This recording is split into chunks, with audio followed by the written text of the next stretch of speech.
Imagine this. You are in a conversation surrounded by people discussing trivialities. The latest gossip, some superficial news, or a repetitive topic that leads nowhere. You try to join the conversation, seeking to bring a deeper thought or a more interesting analysis. But all you receive are blank stares, quick changes of subject, or worse, the feeling that no one really understood what you meant. Then comes that inevitable conclusion. Maybe it's better if I stay silent. If this sounds familiar, you're not alone. But the problem is not you. The problem is that intelligence does not bring people closer, it separates them. The more you understand the complexity of the world, the harder it becomes to find someone who sees things the same way you do. And don't be fooled. This intellectual loneliness is not just a result of your perception.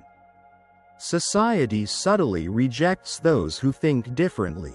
Arthur Schopenhauer, one of the most brutal and honest philosophers in history, believed that extreme intelligence is not a gift, but a curse, a burden that isolates those who see beyond the illusion of everyday life. According to Schopenhauer, the more you perceive the contradictions of the world, the more frustrating it becomes to try to explain them to those who live on the surface.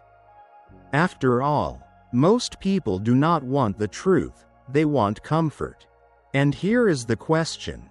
If intelligence leads to isolation, what is the way out? How can you live in a world where it seems that no one thinks like you? If you have ever felt this disconnection, this emptiness that comes from the lack of true intellectual exchange, then this message is for you. Because perhaps the problem is not your loneliness, but rather what it reveals about the world around you. Is intelligence a gift or a curse? On paper, it seems obvious that being more intelligent should make life easier. You understand things faster, notice patterns that others ignore, and avoid mistakes that most people make. But in practice, that same intelligence, which should be an advantage, turns into an invisible wall that separates you from the rest of the world. Arthur Schopenhauer understood this better than anyone. For him, extreme intelligence condemns a person to loneliness because most people simply do not want to think deeply, not because they are incapable, but because there is no social advantage in doing so. Why delve into philosophical questions, question dogmas, or see the hypocrisy of institutions if all of this only brings discomfort to most people? Life is simpler when they accept the world as it is, without asking difficult questions. But you can't help it. Your brain is always working, always analyzing, always seeing details that others ignore. You notice when people lie to themselves, when they cling to illusions simply because it is easier than facing reality.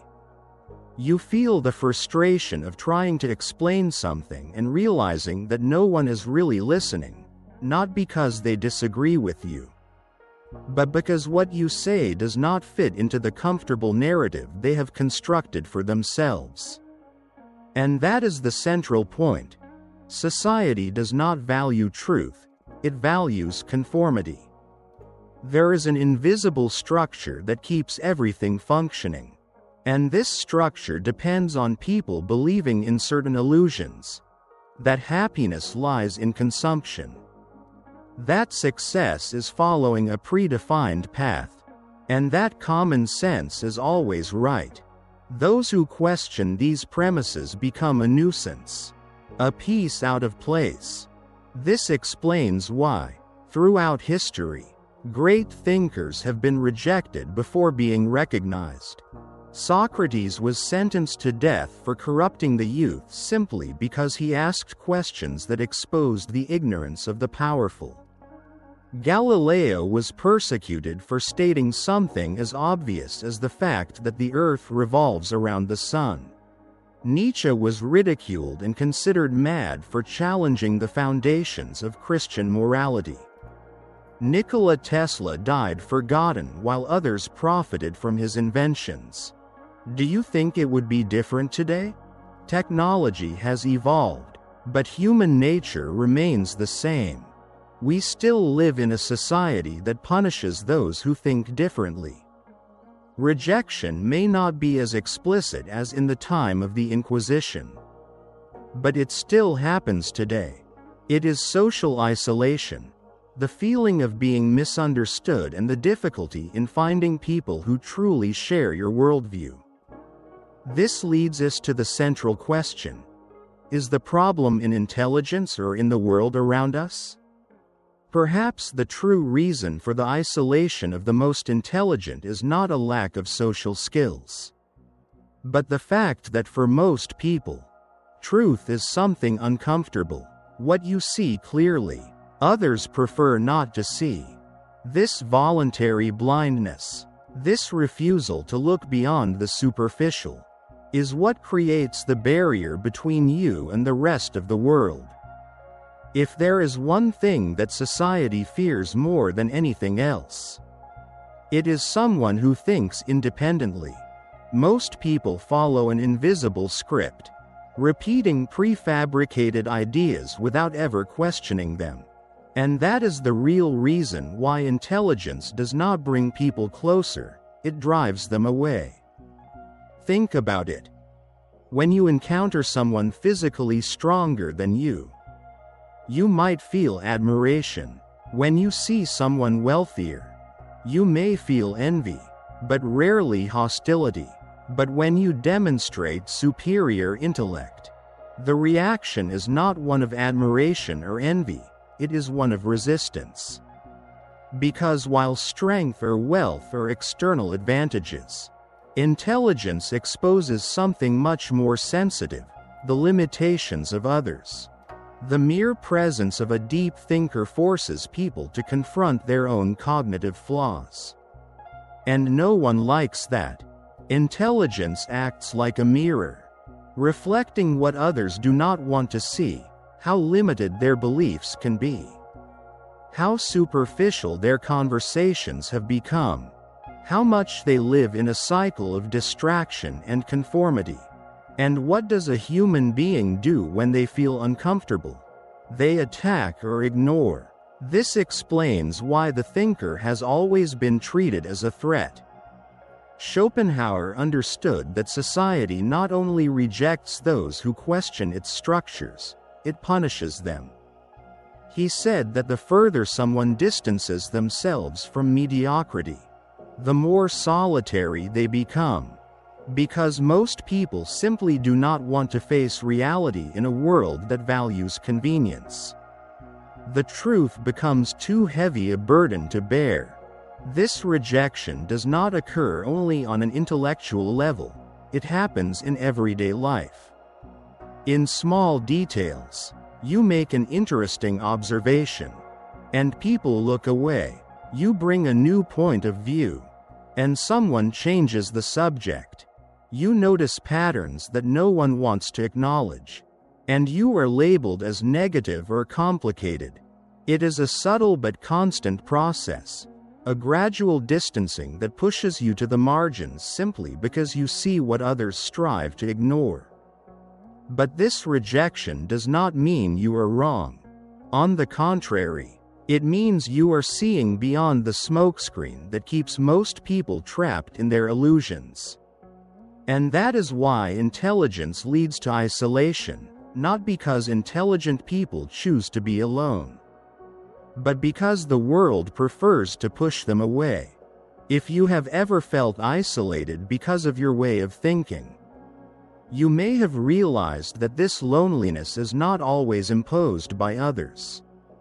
Often, you choose it yourself. At first, there is a genuine effort to connect, to share your ideas, to find someone who sees the world the same way you do.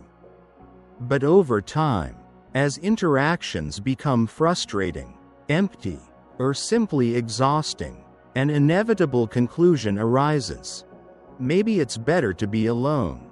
Schopenhauer believed that intelligent people often prefer solitude, not out of disdain for society, but out of necessity.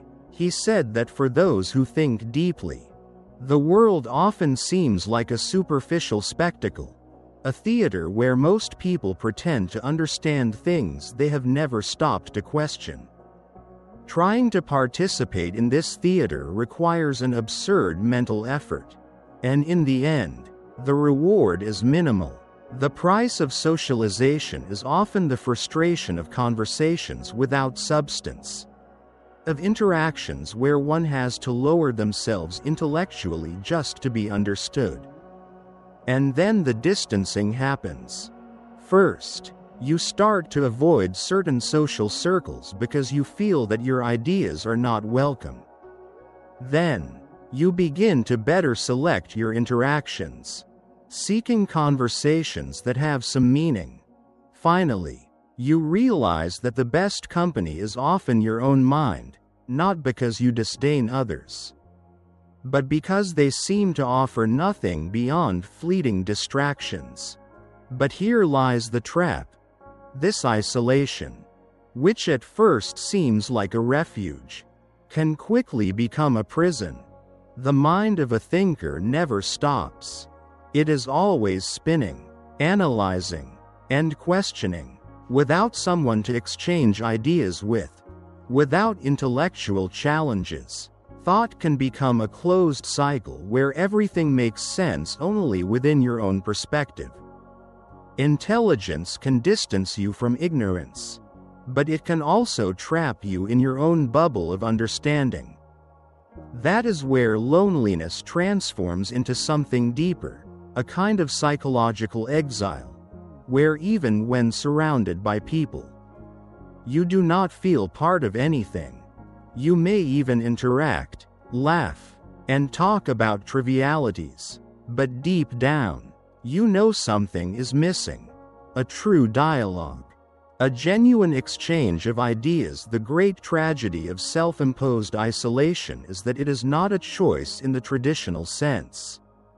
No one wants to be completely alone. But when the world offers only superficiality, when connections become a burden instead of a pleasure, loneliness seems like the only logical path. That is the great irony. The more you understand the world, the less place there seems to be for you in it. If intelligence is something so valuable, why does society constantly reject it? Why are those who see beyond the surface ridiculed, ignored, or even attacked? The answer is simple.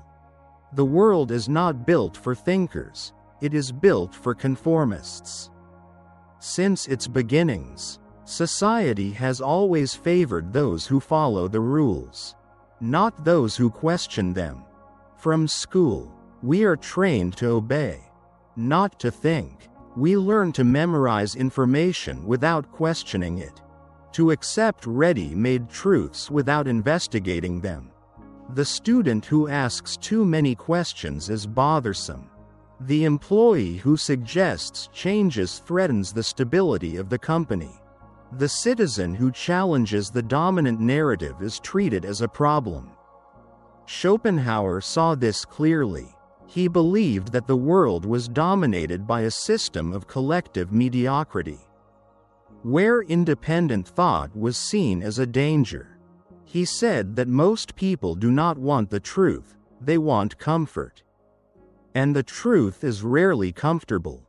This explains why the great thinkers in history were rejected before being recognized. Socrates was sentenced to death for challenging the values of Athens. Galileo was persecuted for suggesting that the earth was not the center of the universe.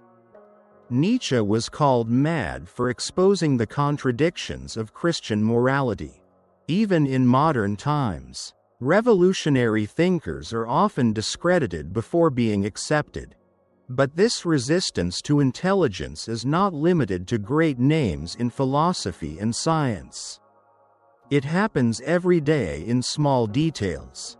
It occurs when you try to have a deep conversation, and people look away impatiently. When you suggest a different point of view, and are immediately rejected. When you notice patterns that others ignore, and instead of curiosity, you receive indifference. The truth is that society not only fails to value critical thinking, it actively discourages it. People who think too much are not easy to control. They do not accept any narrative. They are not satisfied with simple answers. And this threatens a system that relies on conformity to function. Here lies the greatest paradox. Society needs thinkers to evolve, but at the same time, rejects them. It wants the benefits of intelligence, technology, scientific advancements, and philosophical innovations, but does not want to deal with the discomfort that deep thinking brings. That is why those who see beyond others have always been, and will always be, a minority, a lonely minority, but an essential one. Extreme intelligence not only isolates, it can be a heavy burden to bear. It is not just society's rejection that hurts, but the very effect of deep understanding on the mind. Schopenhauer saw this brutally.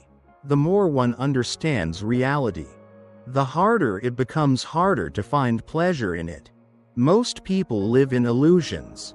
They believe there is an intrinsic meaning to life, that there is justice in the world, and that effort will always be rewarded. They believe in concepts like destiny, luck, and merit. These ideas keep people motivated, give purpose, and make them continue moving forward, even in the face of difficulties. But a deep thinker, someone who truly questions these premises, sooner or later arrives at an uncomfortable conclusion. None of this is guaranteed. This is the fundamental difference between the ordinary person and the thinker. The ordinary person can deceive himself, and this illusion keeps him happy. The thinker, on the other hand, sees the world as it really is, chaotic, indifferent, and full of contradictions. He realizes that morality is not absolute, but a social construct. He understands that the pursuit of happiness is often just a meaningless race after desires programmed by culture. Most people do not seek the truth. They only seek validation for their pre-existing beliefs. This is where intelligence becomes a burden. Once you see the truth, you can no longer unsee it. You cannot simply turn off your mind and pretend that everything makes sense. You cannot return to comfortable ignorance. As Nietzsche wrote, when you look long into the abyss looks back at you. This is the price of understanding, a growing disconnection from the world around you. While others celebrate small victories, like a new car, a promotion at work, or a fleeting romance, the thinker wonders, does this really matter? What seems satisfying to most appears superficial to him. And this feeling of displacement grows little by little until he feels like a stranger in his own time. It is no wonder that many of the greatest thinkers in history experienced melancholy and even depression. Pascal described the infinite silence of the universe as something terrifying. Kierkegaard spoke of the anguish of being an isolated individual. Kafka transformed the feeling of alienation into literature. Schopenhauer, perhaps the most pessimistic of all, saw life as an endless cycle of desires and frustrations, where the only escape was total renunciation. But here lies the big question: if intelligence condemns us to see the truth without illusions, How can we live without being consumed by it? Is there a path between comfortable ignorance and absolute despair? This is the question that separates those who merely suffer from their intelligence from those who learn to use it. The answer may lie precisely in the acceptance of one's own solitude. If intelligence leads to isolation and a deep understanding of the world becomes a burden, what remains? What can someone who sees beyond the surface do to avoid being consumed by their own mind? Schopenhauer believed that the only way for a thinker to find peace was to accept their solitude and redirect their energy towards something productive. He argued that intelligent people should not waste time trying to fit into a society that would never fully understand them. Instead, they should embrace solitude as a privilege, not as a punishment. But this is not an easy answer. Because deep down, every human being desires connection. Even the most intellectually independent want to be understood, want to find someone who shares their worldview and can offer a true dialogue. The problem is that these encounters are rare, and expecting society as a whole to value the depth of thought is a mistake. So, what to do? The first thing is to understand that intellectual solitude does not mean total isolation. There are ways to find like-minded minds, whether through books, philosophy, intellectual communities, or even in art. Many of the greatest thinkers in history lived isolated lives. But their ideas transcended their time because they were recorded, discussed, and eventually recognized. The second thing is to direct your intelligence towards something meaningful. A mind that does not find challenges and purpose quickly becomes a trap for itself. Creating, exploring, and constantly learning. These activities can transform the weight of intelligence into a powerful tool. Lastly, accept that the world will always resist those who think differently. Society never embraced its great thinkers while they were alive. Only later, when their ideas were no longer seen as dangerous, did they become admired. This means that if you feel like you don't fit in, you might be exactly where you should be. But now, I want to hear from you. Have you ever felt that your way of thinking isolates you? That the people around you simply cannot keep up with your worldview? Leave your comment below and share your experience. And don't stop here. If this video made sense to you, then the next one is essential. Click and keep watching. Because this conversation is not over yet.